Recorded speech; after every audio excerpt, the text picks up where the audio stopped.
Under the dim orange glow of a streetlight in Richmond, the night erupted with a sound no one was prepared for. An explosion tore through the air like thunder, shattering the silence. Seconds later, gunfire followed, echoing across the tar of the R56 highway, cutting through the screams of motorists and terrified residents. What was meant to be a carefully timed operation, a calculated strike on a Fidelity cash-in-transit vehicle carrying millions, spiraled into chaos. For the men who pulled the triggers that night, it ended in fire, blood, and failure. 3 of them would never see another sunrise. An innocent man would never return home. And a small child caught in the crossfire would wake up in a hospital bed, her tiny body torn by bullets driven by greed. The Richmond cash-in-transit heist was not just another criminal incident. It was chaos wrapped in calculation. A group of heavily armed men had planned the attack for weeks, possibly months. Their target was identified, the route carefully mapped, the explosives prepared. They believed every variable was under control. But as KwaZulu-Natal Police Commissioner Lieutenant General Nhlanhla Mkhwanazi would later reveal, a single error brought the entire plan crashing down. A miscalculation in the amount of explosive used changed everything. The suspects planted their charges, wired the detonator, and waited for that split second of destruction that would rip open the cash van and expose the fortune inside. Instead, the explosive misfired.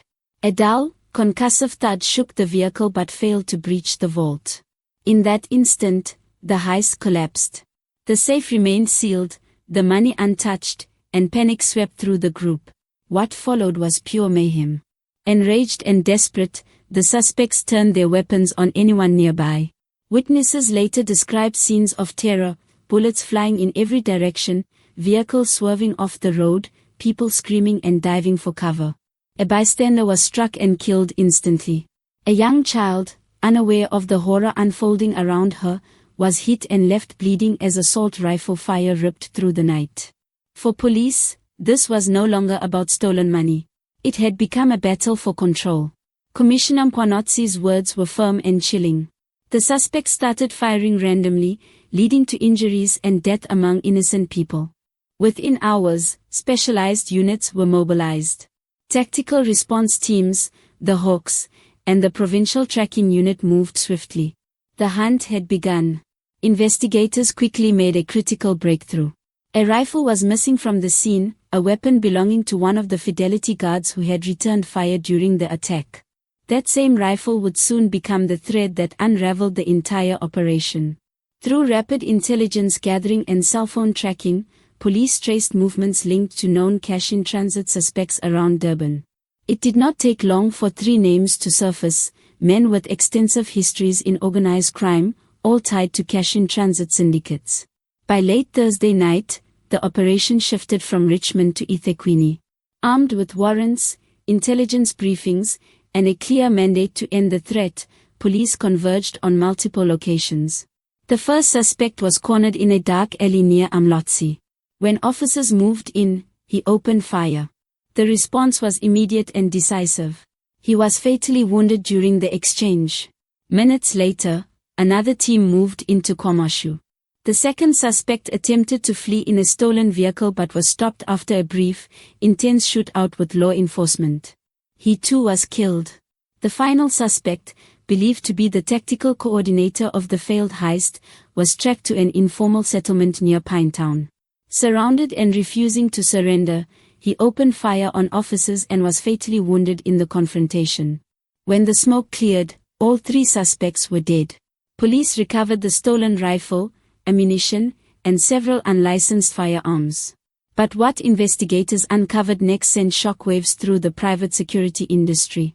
One of the deceased suspects was not just a career criminal, he was a former Fidelity employee. He had once worn the same uniform as the guards he tried to rob. He knew their routes, routines, and operating procedures.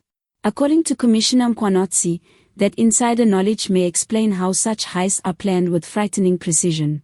There is no cash-in-transit robbery without inside information, he told reporters. One of the deceased worked for Fidelity. That is how they know where to position themselves, and when to strike. With the suspect's cell phones now in police custody, forensic analysts are combing through call logs, messages, and encrypted communications to identify who issued the orders and who may be next. Police believe the three men were only part of a much larger network stretching across KwaZulu-Natal, Gauteng, and into neighboring provinces, where syndicates recruit insiders, buy information, and plan operations with military-style precision. In the aftermath of the Richmond shootout, investigators revisited unsolved cases, matching ballistic evidence, shell casings, weapon serial numbers, and explosive residues.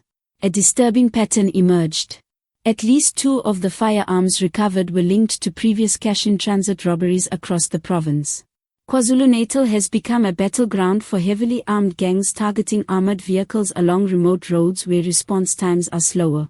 But what set this case apart was not just the violence, it was the recklessness.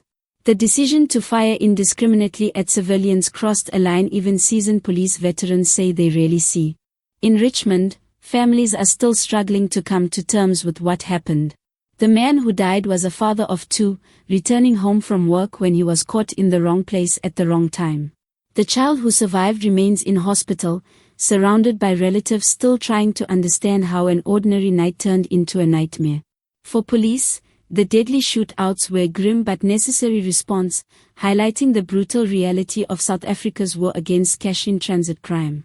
Every month, gangs armed with explosives, automatic rifles, and stolen vehicles ambush armored trucks nationwide. In 2024 alone, more than 150 attempted heists were recorded. KwaZulu-Natal and Gauteng remain the epicenters of the crisis, with billions of rands transported daily through highways and small towns.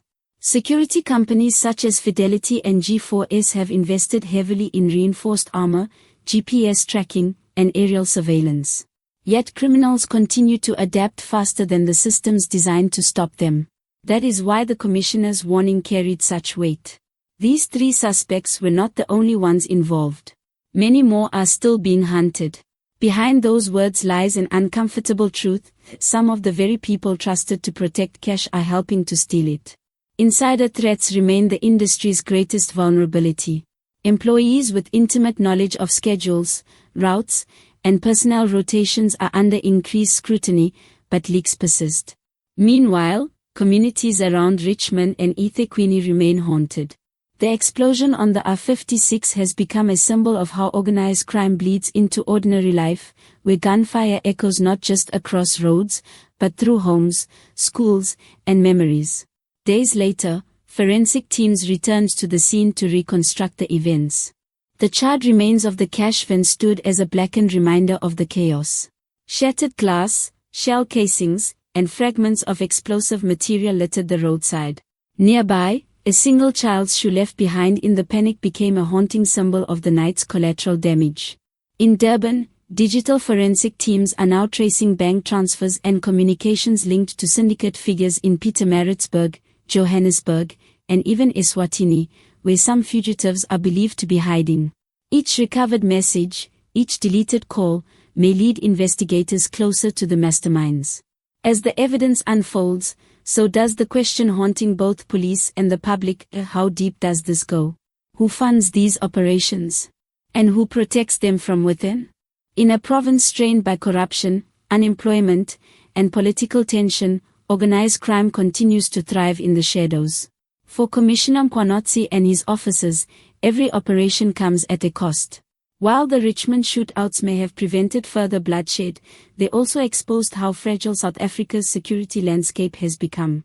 The next attack could come at any moment: another road, another armored vehicle, another explosion tearing through the night. For now, along the blood-stained stretch of highway outside Richmond, the dust has settled. Evidence markers have been removed. The bodies are gone. But somewhere in the distance, the echo of that explosion still lingers, a reminder that beneath the calm, danger continues to move in the dark, waiting for its next chance to strike.